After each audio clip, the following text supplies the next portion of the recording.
ಕ್ಷಣ ಹೊತ್ತು ಅಣಿಮುತ್ತು ಪುಸ್ತಕದಿಂದ ಆಯ್ದ ಕಥೆಗಳ ಧ್ವನಿ ಸುರುಳಿಯಲ್ಲಿ ಇಂದಿನ ವಿಷಯ ಕೆಲಸ ಬೇಕು, ಆದರೆ ಅದನ್ನೇಕೆ ತಲೆಗೆ ಹಚ್ಚಿಕೊಳ್ಳಬೇಕು. ಕೆಲಸ ಮತ್ತು ಖಿನ್ನತೆಯ ಬಗ್ಗೆ ಎರಡು ವಿನೋದದ ಘಟನೆಗಳು. ಮೊದಲನೆಯದ್ದು ಅಂತರ್ಜಾಲದಲ್ಲಿ ಓದಿದ ಘಟನೆ. ಒಬ್ಬ ಪ್ರಖ್ಯಾತ ಮನಃಶಾಸ್ತ್ರಜ್ಞರಿದ್ದರು. ಬಹಳ ಬೇಡಿಕೆಯಲ್ಲಿ ಇದ್ದವರು. ಅವರನ್ನು ಯಾವಾಗಲೂ ಭೇಟಿಯಾಗಲು 3-4 ದಿನ ಮುಂಚೆಯೇ ಸಮಯ ತೆಗೆದುಕೊಳ್ಳಬೇಕಾಗಿತ್ತು. ಒಮ್ಮೆ ಒಬ್ಬಾತ ಅವರನ್ನು ಭೇಟಿಯಾದ. ಬೆಲೆ ಬಾಳುವ ಉಡುಪು ಧರಿಸಿದ್ದರೂ ಮುಖದಲ್ಲಿ ಕಳೆ ಇರಲಿಲ್ಲ. ಆತ, ನಾನು ನನ್ನ ವೃತ್ತಿಯಲ್ಲಿ ಯಶಸ್ವಿಯಾಗಿದ್ದೇನೆ, ಏನೆಲ್ಲ ಬಯಸಿದ್ದೇನೋ ಅದನ್ನೆಲ್ಲ ಪಡೆದಿದ್ದೇನೆ, ಇದೆಲ್ಲ ಹೀಗೆಯೇ ಇರುತ್ತದಾ ಎಂಬ ಅನುಮಾನ ನನ್ನನ್ನು ಸದಾ ಬಾಧಿಸುತ್ತದೆ. ನಾಳೆ ಹೇಗೋ ಏನೋ ಎಂಬ ಚಿಂತೆ ನನ್ನನ್ನು ಕಾಡುತ್ತದೆ. ಹಾಗಾಗಿ ನಾನು ಯಾವಾಗಲೂ ಮಾನಸಿಕವಾಗಿ ಖಿನ್ನನಾಗಿರುತ್ತೇನೆ ಎಂದು ತನ್ನ ಸಮಸ್ಯೆ ಹೇಳಿಕೊಂಡ. ವೈದ್ಯರು, ನೀವು ನಿಮ್ಮ ಕೆಲಸವನ್ನು ಬಹಳ ತೀವ್ರವಾಗಿ ಪರಿಗಣಿಸಿರುವುದರಿಂದ ಹೀಗಾಗಿದೆ. ಕೆಲಸ ಮಾಡಬೇಕು, ಆದರೆ ಸದಾಕಾಲ ಅದರ ಬಗ್ಗೆಯೇ ಚಿಂತೆ ಮಾಡಬಾರದು. ನಾನು ಕೂಡ ನನ್ನ ವೃತ್ತಿಯಲ್ಲಿ ಬಹಳ ಕೆಲಸ ಮಾಡುತ್ತೇನೆ. ಆಗೊಮ್ಮೆ ಈಗೊಮ್ಮೆ ಕೆಲಸದಿಂದ ಬಿಡುವು ಪಡೆಯುತ್ತೇನೆ.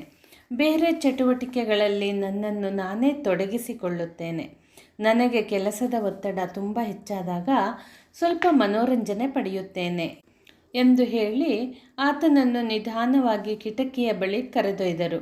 ದೂರದಲ್ಲಿ ಒಂದು ಸರ್ಕಸ್ನ ಡೇರೆ ಕಾಣುತ್ತಿತ್ತು. ಅದನ್ನು ಆತನಿಗೆ ತೋರಿಸಿ, ನನಗೆ ತುಂಬ ಬೇಸರವಾದಾಗ ನಾನು ಅಲ್ಲಿ ಕಾಣುತ್ತಿರುವ ಸರ್ಕಸ್ಸಿಗೆ ಹೋಗುತ್ತೇನೆ. ಆ ಸರ್ಕಸ್ಸಿನಲ್ಲಿ ಒಬ್ಬ ವಿದೂಷಕನಿದ್ದಾನೆ. ಮುಖಕ್ಕೆ ಬಣ್ಣ ಹಚ್ಚಿಕೊಂಡು ವರ್ಣರಂಜಿತ ಉಡುಪು ತೊಟ್ಟು ವೇದಿಕೆ ಮೇಲೆ ಬರುವ ವಿದೂಷಕ ಎಲ್ಲರನ್ನೂ ನಗಿಸುತ್ತಾನೆ. ನಾನು ಆತನ ಅಭಿನಯವನ್ನು ನೋಡಿ ಬಂದರೆ ಕನಿಷ್ಠ 1 ವಾರ ಉಲ್ಲಾಸದಿಂದ ಇರುತ್ತೇನೆ. ನೀವೇಕೆ ಹಿಂದೆ ಹೋಗಿ ಆ ವಿದೂಷಕನ ಅಭಿನಯ ನೋಡಿ ಬರಬಾರದು ಎಂದು ಕೇಳಿದರು. ಬಂದಿದ್ದ ರೋಗಿಯ ಖಿನ್ನತೆ ಇನ್ನೂ ಹೆಚ್ಚಾಯಿತು. ಕಣ್ಣಲ್ಲಿ ನೀರು ಬಂದಿತು. ಆತ ಅಳುದನಿಯಲ್ಲಿ, ಎಲ್ಲರನ್ನೂ ನಗಿಸಿ ಪ್ರಫುಲ್ಲಗೊಳಿಸುವ ಆ ವಿದೂಷಕ ನಾನೇ. ಮುಖಕ್ಕೆ ಬಣ್ಣ ಹಾಕಿಲ್ಲವಾದ್ದರಿಂದ ನೀವು ನನ್ನನ್ನು ಗುರುತಿಸಲಿಲ್ಲ ಎಂದು ಹೇಳಿ ನಿಧಾನವಾಗಿ ನಡೆದು ಹೊರಟು ಹೋದ. ಎರಡನೆಯ ಘಟನೆ. ಕನ್ನಡದ ಪೂಜಾರಿ ಹಿರೇಮಗಳೂರು ಕಣ್ಣನ್ ಮಾಮ ಹೇಳಿದ್ದು. ವೈದ್ಯರ ಭೇಟಿಗೆ ಪತಿ ಪತ್ನಿಯರು ಬಂದರು. ಆಕೆ, ನಮಗೊಬ್ಬನೇ ಮಗ, ತುಂಬ ನಿತ್ರಾಣನಾಗಿದ್ದಾನೆ, ಸಣ್ಣಗಾಗಿ ಬಿಟ್ಟಿದ್ದಾನೆ. ಏಕೆಂದರೆ ಅವನಿಗೆ 3 ದಿನಗಳಿಂದ ಆಮಶಂಕೆ ಭೇದಿಯಾಗುತ್ತಿದೆ.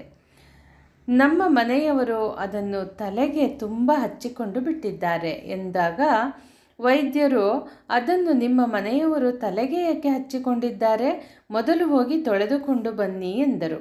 ವೈದ್ಯರ ಮಾತುಗಳು ಅರ್ಥವಾಗಲು ಮಹಿಳೆಗೆ ಸ್ವಲ್ಪ ಹೊತ್ತು ಹಿಡಿಯಿತು. ಅರ್ಥವಾದ ನಂತರ ಅವರು ಜೋರಾಗಿ ನಕ್ಕರು. ನಾವು ಶ್ರದ್ಧೆಯಿಂದ ಕೆಲಸ ಮಾಡಬೇಕು, ಯಶಸ್ಸನ್ನು ಆಶಿಸಬೇಕು, ಆದರೆ ಎಲ್ಲವೂ ನಾವೆಣಿಸಿದಂತೆಯೇ ಆಗಬೇಕೆಂದು, ಸದಾಕಾಲ ಹೀಗೆಯೇ ಇರಬೇಕೆಂದು ಬಯಸಬಾರದು. ನಾಳೆಯ ಬಗ್ಗೆ ವೃಥಾ ಆತಂಕ ಪಡಬಾರದು. ಕೆಲಸವನ್ನು ತುಂಬ ತೀವ್ರವಾಗಿ ತೆಗೆದುಕೊಳ್ಳಬಾರದು. ಸ್ವಲ್ಪ ಮನರಂಜನೆಗೂ ಅವಕಾಶ ಮಾಡಿಕೊಡಬೇಕು. ಎಲ್ಲವನ್ನೂ ತಲೆಗೆ ಹಚ್ಚಿಕೊಳ್ಳಬಾರದು. ಹಾಗಾದಾಗ ನಾವು ಕೆಲಸದ ಒತ್ತಡಕ್ಕೆ ಸಂಬಂಧಿಸಿದ ಖಿನ್ನತೆಗೆ ಒಳಗಾಗುವುದಿಲ್ಲ, ಅಲ್ಲವೇ? ಸ್ನೇಹಿತರೆ, ಮತ್ತೆ ಮುಂದಿನ ಸಂಚಿಕೆಯಲ್ಲಿ ಭೇಟಿಯಾಗೋಣ. ಧನ್ಯವಾದಗಳು.